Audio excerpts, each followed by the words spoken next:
Let's bring in Brady Hoke. Got a big game with Notre Dame coming up this weekend. The Michigan head coach, the pride of Dayton, Ohio. Did you watch any of the game last night, Coach?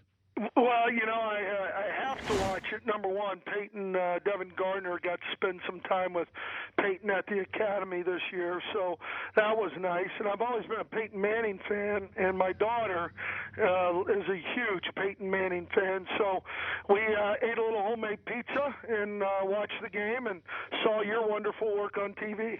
Yeah, I had an umbrella there, and I felt a little soft at an NFL game there, Coach. In the elements. Like, have you ever done something where you go, it's cold here or it's raining and I have to wear something different?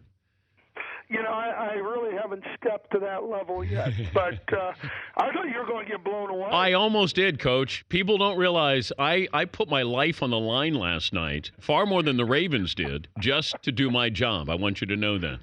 Well, and you represented very well. All right. Can you teach what Peyton Manning does? I don't know if you can teach it. I think, he has an ability and how he works his craft and how he prepares for a game, and obviously I'm a big Tom Brady fan, and I think Tom has those same qualities of how they go about their business and preparing to play the best for their team. You reached out to Brady, or did he reach out to you to come in and give a speech to your team? Well, we had seen each other. We do player socials, former player socials, all across the country, and we had one in Boston, and Tom came to it, and we talked. It had been a while since he had been back. I know he wanted to get back, and so it was kind of, the timing worked out great, and it was a great message, Dan, that he shared with our team. What did he say? Talked about adversity, talked about work ethic, talked about, this great university and what this program's all about and has been about, and talks about the guys who love Michigan. And, like most of them, their best memories of football, and Tom said it, is playing for Michigan. Well, you got this big game this weekend, and yes. I thought it was a national rivalry. Apparently it's a regional rivalry, according to Brian Kelly at Notre Dame. How did you take those initial comments? Well, everyone's got an opinion. Some people think I'm skinny, and that's their opinion. Wait, do you think you're skinny? No, okay. I don't. But there's people out there, because everybody sees things differently. I'm sure they think I'm thin.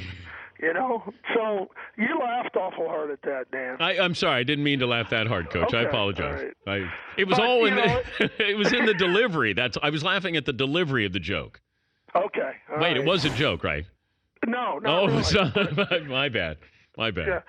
No, but I think it's we played 29 out of the last 35 years. We started the series in 1887. This game has always been a benchmark. I was fortunate enough to be here when Bo was still in this building a lot, and talked about this game as what the rivalry was, and it was really a benchmark, I think, from both teams to see what kind of football team you had and what you needed to do to improve. Do you want to keep this rivalry? Oh, I'd love to. I think it's good for college football. We're going to put 115,000 people in Michigan Stadium on Saturday night. Prime time. How many people on television are going to be watching that football game? I mean, it makes sense for college football. Yeah, I'm trying to figure out what happened here. Everything's based on money. Is that what this is all about, money? Well, it might be.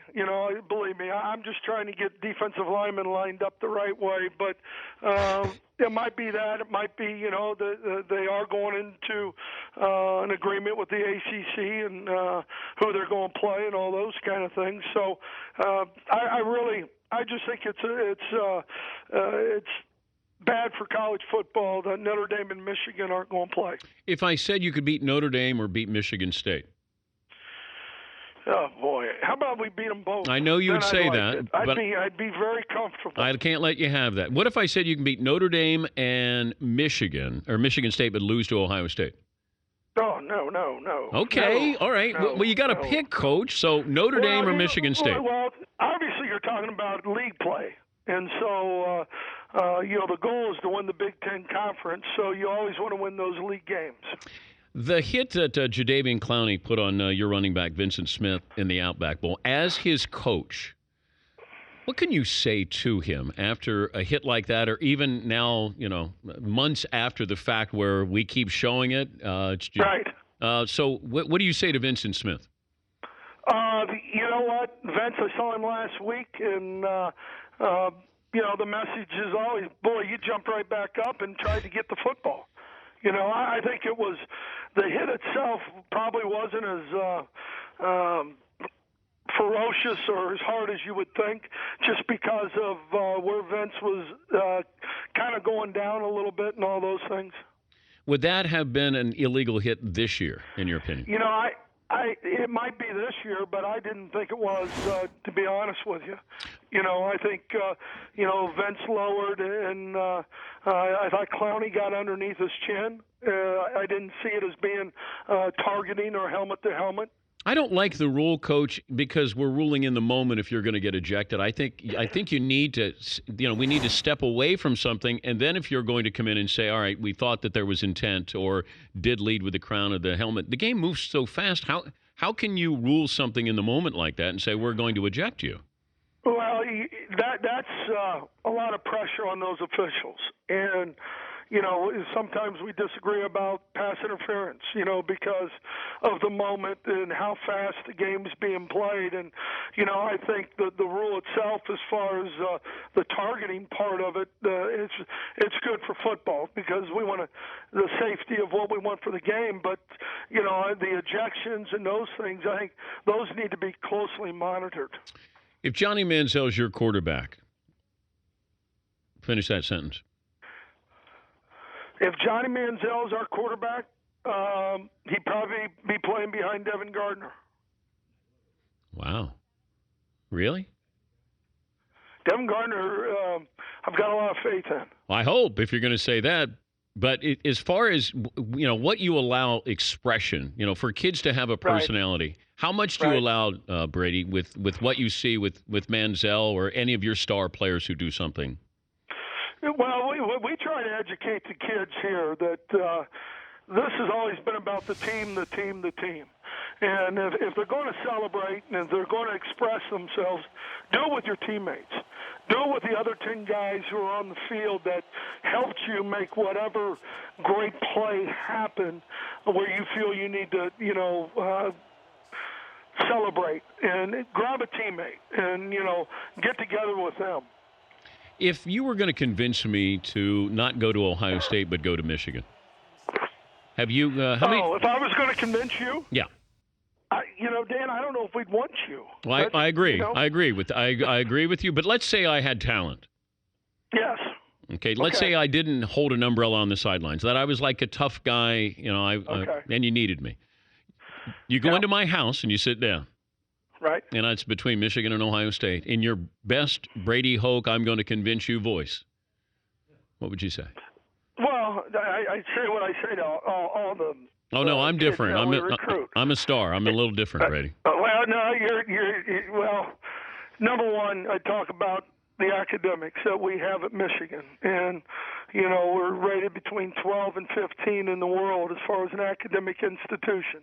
We're the winningest football program in the history of college football. When you play in that stadium, you're going to play in front of the biggest crowd.